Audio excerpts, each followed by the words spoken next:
Alright, I tried to get the angle right on this, but I really can't. Y'all know I ain't no fucking professional YouTuber. Hold on. Speaking of professional YouTubers, I have a ring light. Oh shit. Hold on. I could change the colors. Let's see.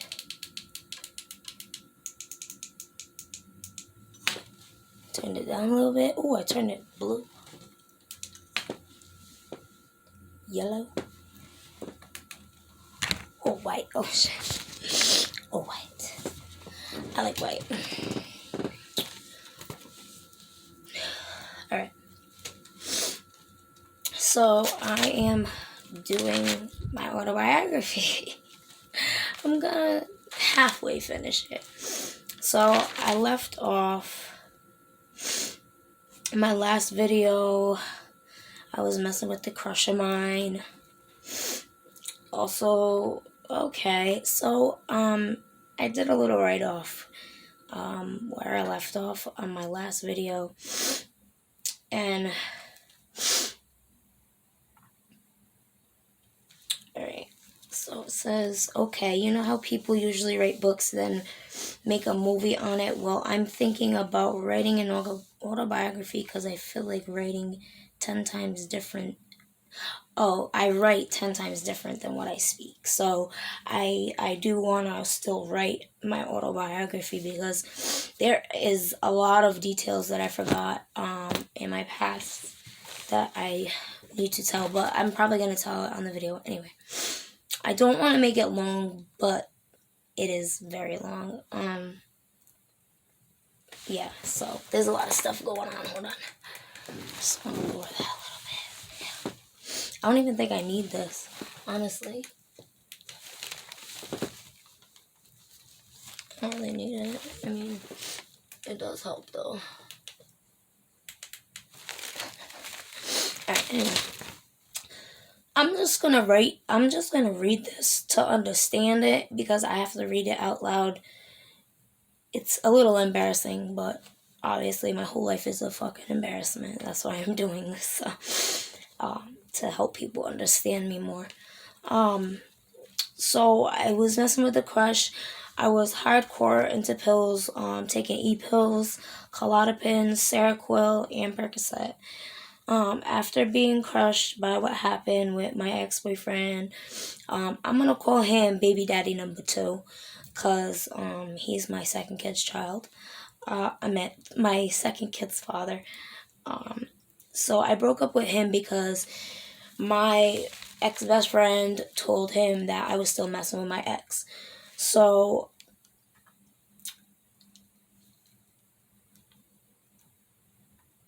okay. Hold on. Okay. I was messing with baby daddy number 3. Alright.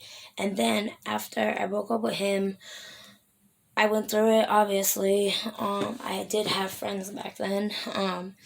So I got over it. I got basically a little bit clean. I was probably still doing perks because my mom would provide them for me. Sorry, got something on my eye. And then, alright, so I got a little bit clean. I finished up my studies in 8th grade. Basically in like 4 months, I finished 8th grade because it was I was in an ALP class. I told them I'm not going back to Thompson, which I left out all my school stuff in the past, like getting bullied and stuff. I left that all out, which I am going to get back to in a later video. But this is taking a lot to do. You guys have no idea.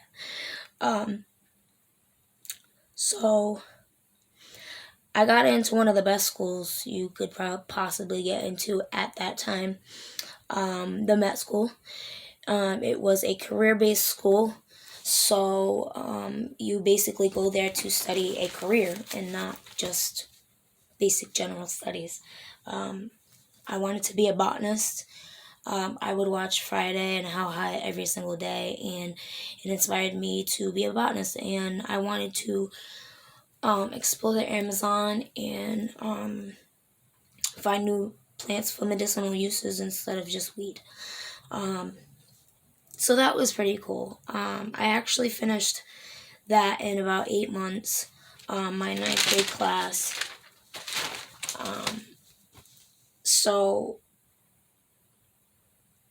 Okay, this is where I wrote everything out. So I got out of Bradley. Did I mention that in the last one that I went to Bradley? So I went to Bradley for a fight with my mom. Apparently I beat her with a stick. I was really fucked up on Clonopins. I'd fight my mom all the time. I feel like that's why I lost her so young, at 23, 22, almost 23. So yeah, I went to Bradley, and then when I got out, we were here in Chapel Terrace, and that is when things took a turn for the worst.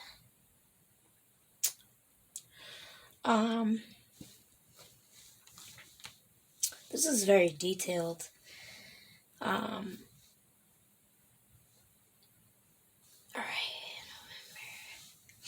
November. Okay, so in November I was friends with this kid, Special Red, and he had a friend. I'm gonna call him Baby Daddy number 1 because he is my first kid's father.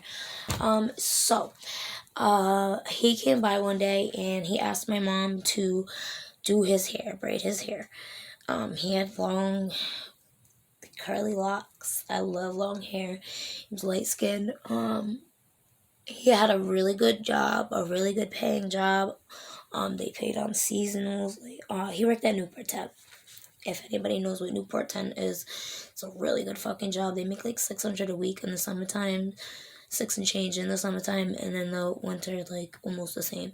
So and they're not doing nothing. So he had a good job.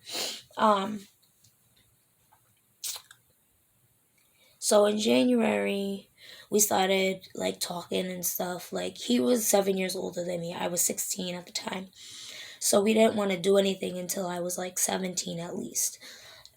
So in between our birthdays, his birthday was March, my birthday was in July. I think in like May or something, we started messing around. This kind of jumps around. Hold on. I need something to drink. Apple juice. I stay on apple juice, orange juice, or water. Alright, so alright, so I got pregnant. I want to say that alright, so this was the year of I was 17, so I had Bella.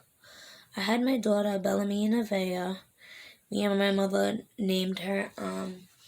She wanted Bellamia because it means my beautiful, and Nevaeh means heaven, so my beautiful heaven. So, I was still in school at this time. I was just finishing my 9th grade class. I found out I was pregnant, and I signed out of school. Probably the worst decision I've ever made, and I'm gonna try not to get so emotional, but the way my life is set up after this is pretty emotional. I wish I would have never signed out of school. Worst decision I've ever made. But I did go back after that. I keep looking at myself, and the angle is like, bitch, can you look at least a little bit towards you?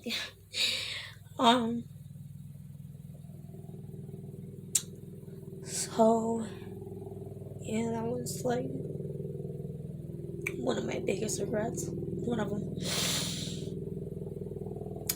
When I found out I was pregnant, my mom's reaction was priceless. I came in crying. She was in bed and she was like, "What happened? What happened?" I went to the doctors for a yeast infection, and this is how I found out. Every time I was pregnant, I got a yeast infection. It's so weird, but yeah. So I sat in the bed and told her I was pregnant.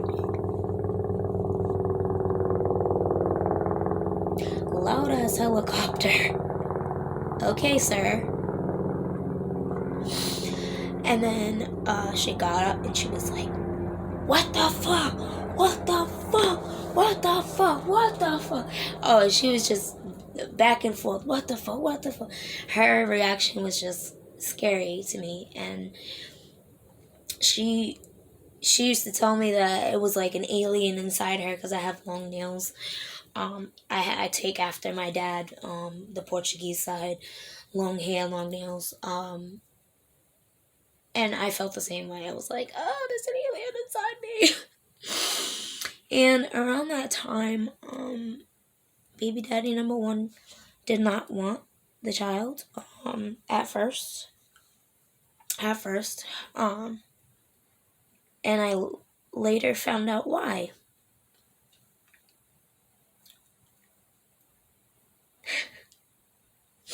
A couple of days after I told him I was pregnant, he got arrested. And I found out that he does blow.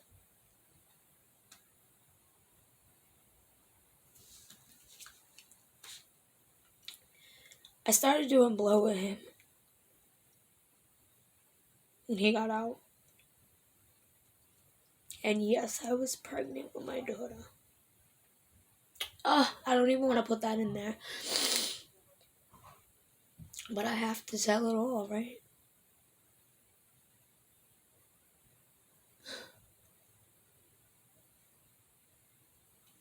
Now I don't want to post this.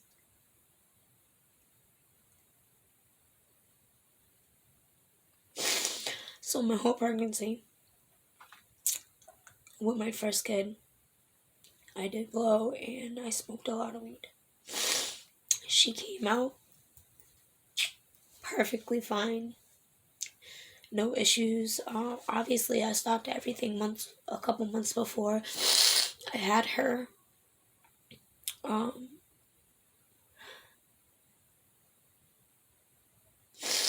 had her 20 days after my 18th birthday. And baby daddy number one was amazing. He was a really good father. But things weren't working out with the blow. I remember my daughter's crib was right next to the closet. And we'd go in the closet and do a line. And I would look at my kid like, yo, what am I doing? It gets worse. Trust me. It gets way worse.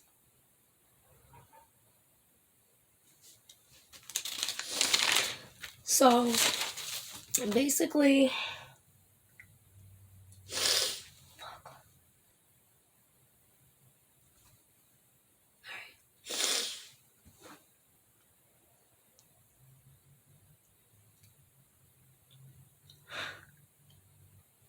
alright, here we go. He would blow all his money on blow. And the first year that he claimed my daughter on his taxes, it took him a week to give me the full 1,000. He had about 4,000 or 5,000. He got 2,000 from my daughter, and he was supposed to give me one. He gave me 400, then 300, and then like a couple dollars here and there. So right then and there, I knew he had a problem. It was a problem. So around like June, baby daddy number two gets out of jail.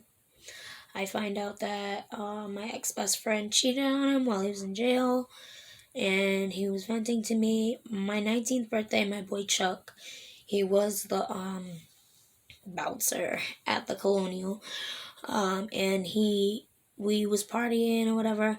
I think I was getting pills from baby daddy number two, and me and baby daddy number one was popping them.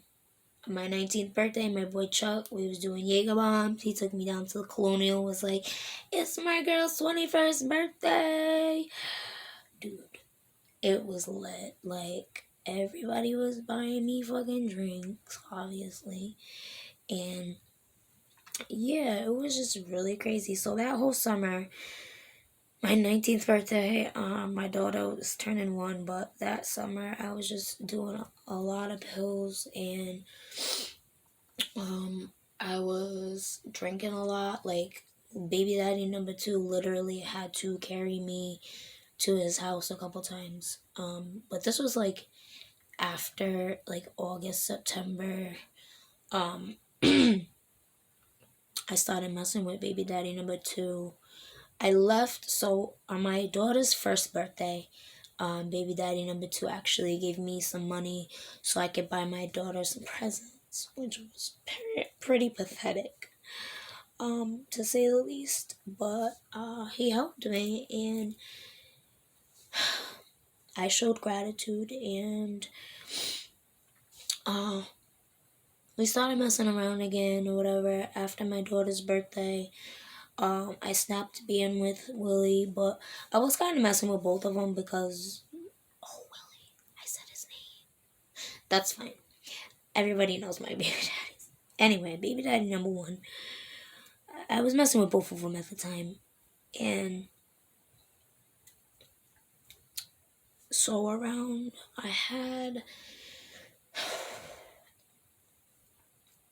my one and only abortion, October 10th, 2012.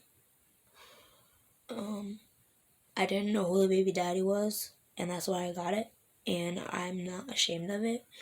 I did wake up in the middle of it. I told him to give me enough. I said I smoke a lot, like,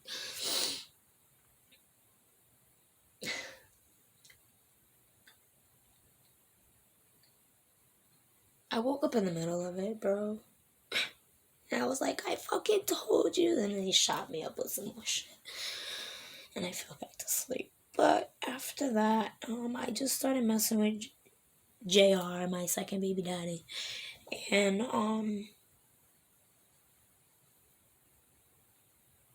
yeah, so I thought, oh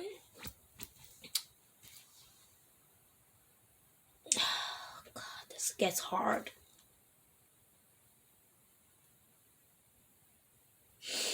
And there's a lot of details in here that I am leaving out. I'm just doing the basic autobiography, like, of the big offense in my life. And then I'm gonna go back, and make another video because I forgot to put in the bullying and, like, the little,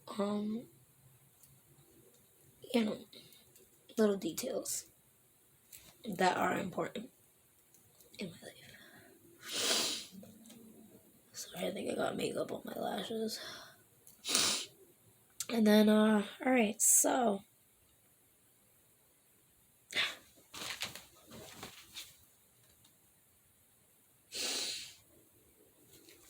Alright, so. After that, around like March, I got into a fight with my mom. I think. Yeah, I got into a fight with my mom, and I was like, I told the fucking guard, and this is when they had fucking bars still down in the cells, like, oh, I got it, in the courthouse. And then, so I was like, I was real mad, and I was like, fuck that. I was like, I want to keep the restraining order on my mother, blah, blah, blah, thinking I'm the hot shit, right? DCY stepped in. Because apparently, when I did that, I was declared homeless, and my daughter, my mother got guardianship of my daughter. I had to go to Kodak for anger management, which was really fucking aggravating because I didn't know that they were doing drug testing. Woohoo! So I had to stop smoking. Unfortunately, I started smoking spice. I was not like them spice heads that be walking around now. They'd be like, ooh, yeah, no, I would smoke it, and it would just be just like weed. Like, that back in the day, that shit was, I don't know what the fuck they're smoking now, bro, but they ain't smoking spice. Real spice, K2 spice, that shit was on point. Always go with the first wave, you know? But whatever, I don't know what that meant. So I went to anger management, and then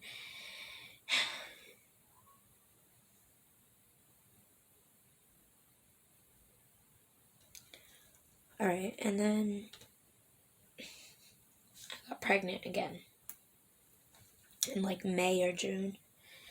And then around this time, like me and JR were me and baby daddy number 2 was fighting, and I thought I was cool, and I went to go sell his. All right, so it was, listen, the raid that I got caught up in.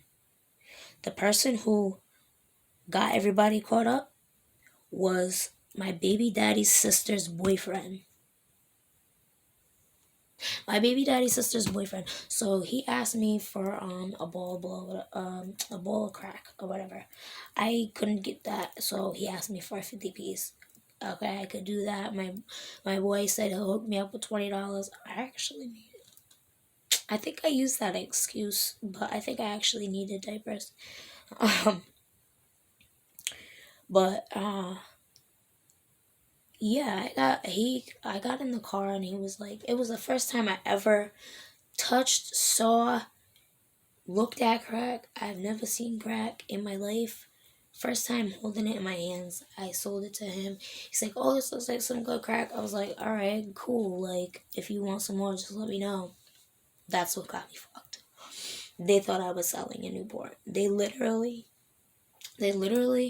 ran up in the shelter while I was 4 months pregnant. No, I was like 3 months. End of July, I was 3 months pregnant, and they pulled me out of a shelter and told me to stop selling crack in Newport.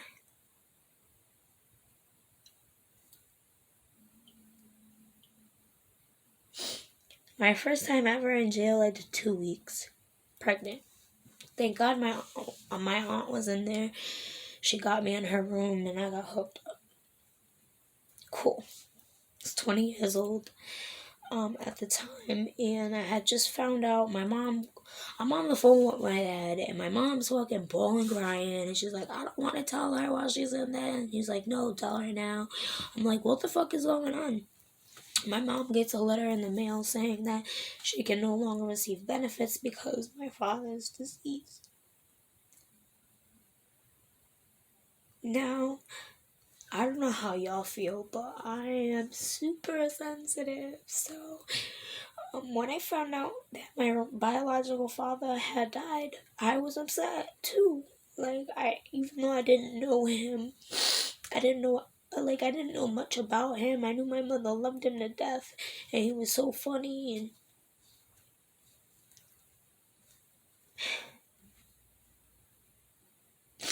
and I just hoped that he would, like, after I turned 18, that he would come find me and, like, want to be engaged in my life. And I guess the drugs just got him, unfortunately. Now, this is where I'm gonna go off script and just go through the motions, because I'm just gonna tell y'all the big stuff after this. I'm gonna get to my mom's death, and that's it, because that's all I can take right now. So at this point, I'm in Kodak. I get locked up. Obviously, it's all documented because I'm involved with DCYF.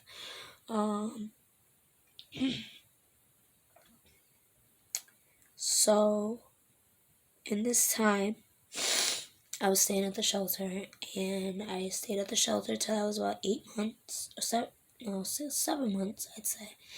And then I got into Lucy's Hearth, which was actually the best thing that ever happened to me. I learned to appreciate my mother more.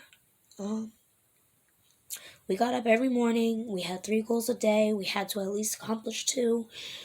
We had to put in for the house. Every week, somebody had to make dinner for 30 people. It was a really cool experience. I got a lot of shit from there. I would do donations, so like half of my clothes are from there. And as you can see, I wear clothes for fucking 10 years. I don't care. You'll see me in the same shirt I wore when I was fucking 16. I really don't give a fuck.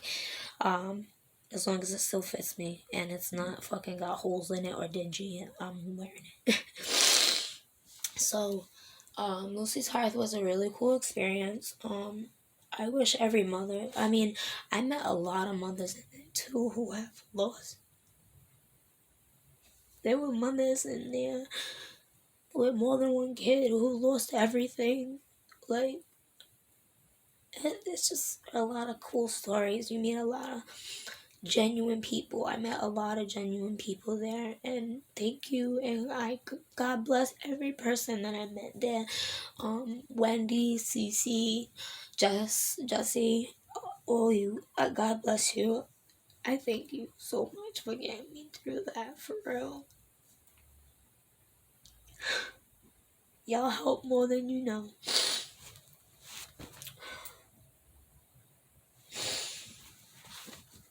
So, I'm in Lucy's Heart. I can't even look at the book because I just need to get through this. I don't want to make this more than a half an hour. So I'm in Lucy's Hearth, and I'm in there for at least 8 months. So I get there in October. Halloween, actually, I got there, and on Halloween I got in. And basically I like couldn't see my daughter, but I was every day, every single day. My son's father missed his first son's birth. James Royal Bartlett the Fourth. He missed the son's birth, and I think that really fucked him up. He didn't get out until my son was about 6 months. I had to go to federal court with my son. I went to the Wyatt. Like, I had a felony and everything, but thank God. God was on my side that day when I went to go see him at the Wyatt, and like I called the head person in charge or whatever, and like even asked them, like, do I have to get married to come see this man? Like, he needs to see his son for the first time.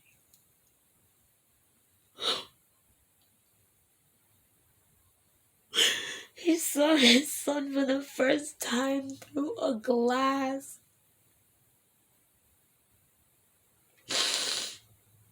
And I picked up that phone, dude, and it was hell.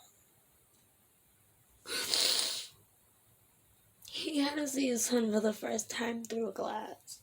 Couldn't even hold him or nothing. His son was about 4 months. I brought him to all the federal court dates. I don't, like, he has a family, you know. So, when his son was about 6 months, he got out. Amazing father. I was back and forth from my mom's house to his house. Cause at that time I was out of Lucy's Hearth. I got out of Lucy's Hearth a little bit before my birthday. That happened like cause I had a fight with some other girl, and so I was out of there. I was chilling with my friend Jessie. She got a place in Bayside, so I was with her for a little bit. And then I was at his house when he came home, between his house and my mom's house. And then I was staying at my friend Felicia's house. And then by like November, I got a job at Dunkin' with her. And my mom was in the hospital for a month. And I had to be with the kids. I think actually this was in September. And my mom was in the hospital for a month. And they told her that if she kept drinking that she was going to die. So, September, DCYF found out that I was home with the kids.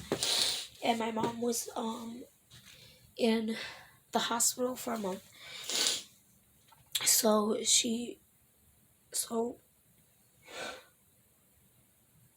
I'm sorry. Try to do this. Fuck.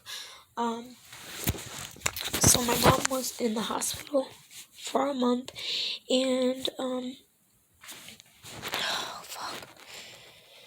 So they did reunification or whatever, and I was done with my case, so I was out of DCYF. And so I was staying at my friend Felicia's because me and my mom was still fighting a lot. She was drinking, trying to stop. Obviously, there's other details, but obviously I'll put that in another video. I'm just trying to get to the point and finish this fucking video. My nose is running now. But yeah. November I started working at Dunkin', and about December, me and my dad got into a fight. He got arrested, blah, blah, blah. Long story short, my mom went from drinking a pint a day back to a gallon, and she was in the hospital in January, and I'd never see her in the hospital, but she called me and she said that I have to come see her, and she told me that they're sending her to Boston. I'm like, why are they sending you to Boston? And she's like, oh, they're gonna get me better, blah, blah, blah. Alright, so, sorry,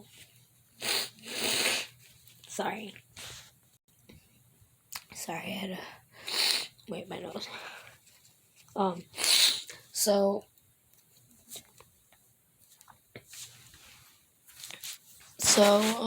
Yeah, my mom went to Boston, and me and baby daddy number 2 came with me. That was a very interesting experience. I will get to the details at a later date. I just want to get to the end of this. And I was 22 when I lost my mom.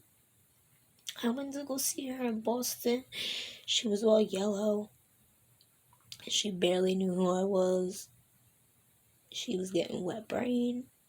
She couldn't piss her shit for 2 months.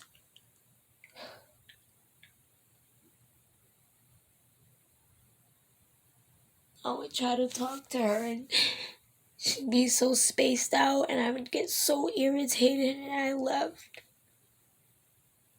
I left that day, and then that night, my dad called me and was like, yo, she's in the hospital, and me and my aunt was like, alright, we're gonna go see her in the morning. And that morning, I got woke up to the call. My mother used to always tell me I don't want to die like my mom did. Her mother died when she was 26 the same way she did. And I know that's not how she wanted to go out, but my family had problems. They had issues, man, and I'm here to break the cycle. I thank God that I don't have that alcohol gene. Like, I cannot drink for shit. But I do have the addiction gene from my father.